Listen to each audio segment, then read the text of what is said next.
देखिए आपके सामने है एक्सरसाइज 7.2 का नेक्स्ट क्वेश्चन, 6th क्वेश्चन। ये जो ABC है आपके सामने एक ट्रायंगल है, ABC आइसोसेल्स ट्रायंगल है। इसमें AB आइसोसेल से दो साइड इक्वल होंगी, वो AB और AC है। उसके साथ साथ उसने क्या करा, मैं जो आपका BC इज एक्सटेंडेड यहाँ पर, सॉरी BC में लिखें BA टू बी एक्सटेंडेड। अगर BO को आप इस तरह से एक्सटेंड करते हैं कि वो D तक जाए, और जो ये आपका इस तरह से एक्सटेंड करना कि AD जो है आपका AB के बराबर है। थोड़ा आपको डायग्राम में थोड़ा हल्का उल्टा और लगता होगा कि भाई थोड़ा है ये लाइन थोड़ा ओके, लेकिन जस्ट आप कंसिडर करें कि AD आपका AB के इक्वल है। तो आपको ये दिखाना है कि जो BCD है वो क्या है, राइट एंगल। देखिए इसका सॉल्यूशन यहाँ करते हैं। सबसे पहले जो चीज़ आपको गिवन है कि triangle ABC is an isosceles triangle, isosceles triangle है। AB आपका AC के इक्वल दे रखा है। अगर AB जो आपका AC के इक्वल है तो इन इक्वल साइड्स के जो अपोजिट एंगल होते हैं वो इक्वल होते हैं। मतलब क्या, देयरफॉर अभी आपने इसी चैप्टर में एक रिजल्ट किया था कि अगर दो साइड इक्वल हैं तो उनके अपोजिट एंगल इक्वल होंगे। ये जो अपोजिट एंगल आपके इसके इक्वल है। अब देखिए यहाँ पर अब हमारे को उसने कहा कि AD जो है AB के बराबर है, एज AD जो है आपका AB के बराबर है और AB आपका AC के बराबर है। इसका मतलब क्या कि आपका AD जो है वो आपका AC के इक्वल है। जब AD और AC इक्वल हो गए तो इन द वही जो थ्योरम का रिजल्ट है, इसका मतलब है देयरफॉर, यहाँ पर लिखेंगे therefore triangle ACD is an isosceles triangle. भाई दो साइड आपने इक्वल दिखा दी तो आइसोसेल्स ट्रायंगल हो गया। अब आइसोसेल ट्रायंगल हो गया तो आपका एंगल C एंगल D के बराबर हो गया। देखिए ये आपने यहाँ पर दिखा दिया, लेकिन यहाँ पर एक जिसको एंगल C एंगल D लिखने के बजाय अगर यहाँ पर थोड़ा सा आप इसको इस तरह से लिखेंगे तो ज़्यादा बेटर रहेगा। देखिए मैं यहाँ पर लिख रहा हूँ angle ABC equal to angle ACB। उसी तरह यहाँ पर भी हम यहाँ लिखेंगे angle ACD is equal to angle ADC के बराबर। ये आपके सामने दो रिजल्ट हैं, इक्वेशन 1 और इक्वेशन 2। अब आप यहाँ देखिए, एक आपने एक प्रॉपर्टी पढ़ी होगी। अगर यहाँ पर चलो हमने इसको दिखा दिया,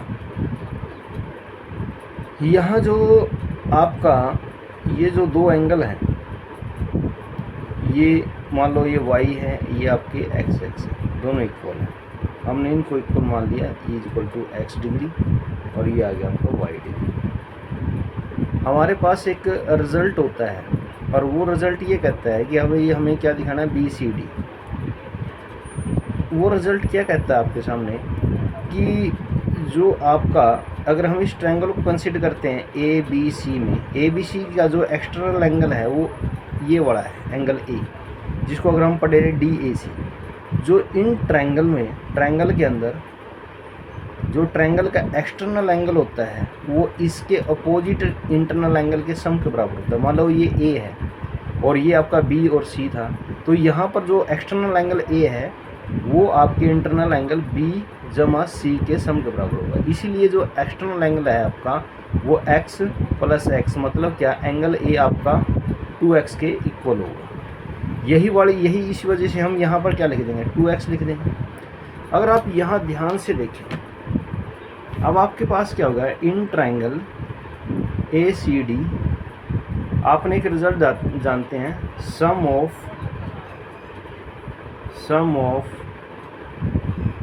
internal angle of triangle is 180 degree. तो इस वजह से हमने यहाँ क्या किया, 2X plus 2Y is equal to 180 degree. और यहाँ से अगर आप X प्लस वाई की वैल्यू निकालते हैं, 2 कॉमन आ गया आपके पास 180 डिग्री, तो X प्लस वाई की वैल्यू जो आएगी आपके पास वो 180/2 यानी 90 डिग्री आ जाएगी। अगर आप अपने यहाँ डायग्राम में देखते हैं तो आपका BCD निकालना था और BCD आपका क्या है, X प्लस वाई के बराबर है। BCD आपका क्या, X प्लस वाई के बराबर है और X प्लस वाई किसके बराबर, 90 डिग्री। तो हैंस हेंस प्रूव कर दिया हमने कि B C D is a right angle. यही हमने प्रूव करना है।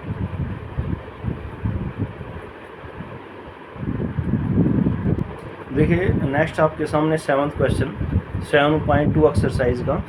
इसमें क्या कहा है कि ट्रायंगल ABC जो है आपको एक राइट एंगल ट्रायंगल, और जो राइट एंगल है तो इसका मतलब उसमें एक एंगल 90 डिग्री है वो A पर है। AB आपका AC के इक्वल दे रखा है। अब देखिए इसका हमने सॉल्यूशन स्टार्ट किया भी, आपको उसने कहा कि AB अगर आपका AC के इक्वल है, इसका मतलब क्या है, ये आइसोसेल्स राइट एंगल ट्रायंगल है, राइट एंगल ट्रायंगल है। अगर ये इसके इक्वल है तो आपको पता अगर दो साइड इक्वल हो तो उनके अपोजिट एंगल इक्वल होंगे। मतलब क्या है, देयरफॉर आप यहाँ ये लिखेंगे भाई, ये रिजल्ट आप कहाँ से लिख रहे हैं, therefore angle ABC is equal to angle ACB के बराबर होगा, और आप इसको x का नाम दे दो, दोनों इक्वल है। फिर से आप वही रिजल्ट लगाएंगे, sum of internal angle of triangle is 180 degree. इसलिए जो आपका angle A plus angle B plus angle C आपको हो गया ये 180 डिग्री। एंगल A जैसे कि आपको गिवन है ये 90 डिग्री है, ये दोनों x हैं तो 2x है 180 डिग्री। तो 2x आपका कितना आ जाएगा 90 डिग्री।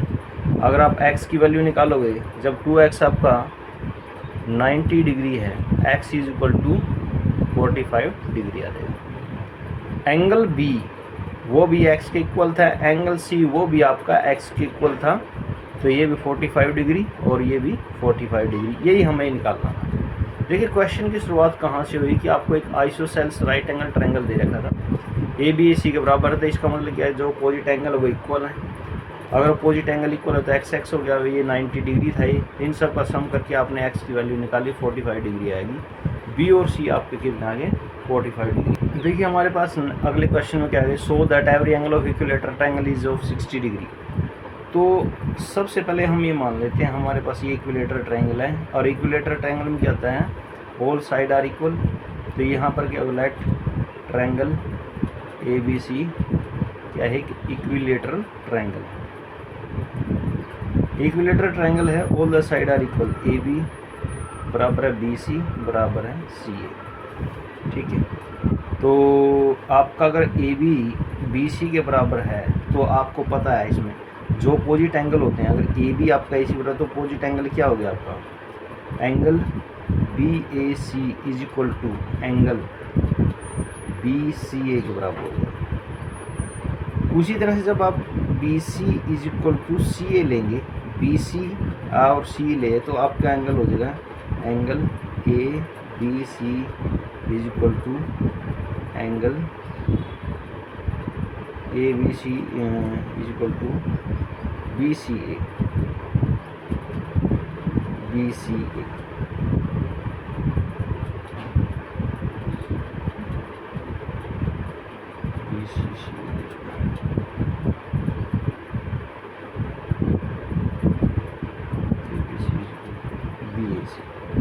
यहाँ पर आएगा BAC। अब आप फ्रॉम 1 and 2, फ्रॉम 1 and 2 से अगर आप देखें आपके पास क्या आ गया, एंगल BAC आपका था एंगल BCA के बराबर, और ये आपका आ गया ABC के बराबर। मतलब कि all the angles are equal. अगर ये सभी एंगल्स इक्वल हैं आपके, अभी आपने इसको दिखा दिया यहाँ। अब ये दिखाना है कि ऑल एंगल्स आर इक्वल, तो आपने दिखा दिया कि भैया आप देखते हैं कि अगर दो साइड को ले रहे थे, आइसोसेल्स वाला जो ट्रायंगल होता है उसका जो एक का हमने प्रूव किया था कि अगर साइड इक्वल हैं, दो साइड उनका अपोजिट एंगल इक्वल, उसी तरह भी दो लेके हमने दिखा दिया कि ये तीनों एंगल इक्वल हो गए।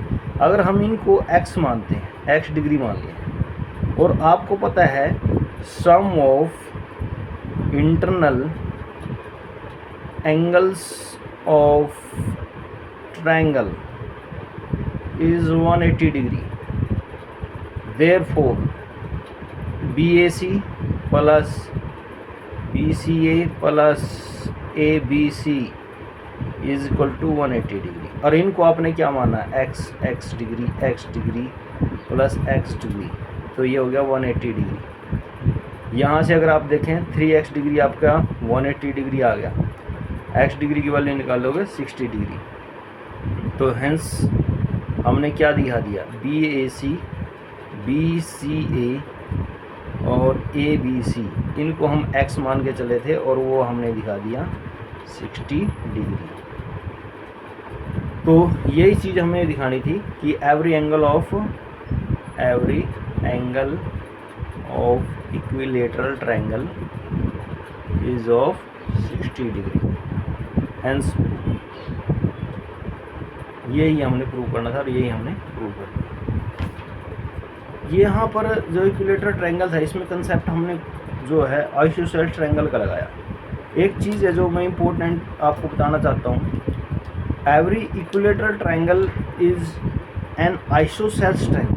अगर आप ये कहें कि जो इक्विलेटरल ट्रायंगल है वो आपका आइसोसेल्स ट्रायंगल है, but every equilateral triangle is isosceles triangle, but every isosceles triangle is not equilateral triangle। ये ध्यान रखेंगे। कई बार पूछ लेते हैं क्या सभी इक्विलेटरल ट्रायंगल आइसोसेल्स ट्रायंगल हैं,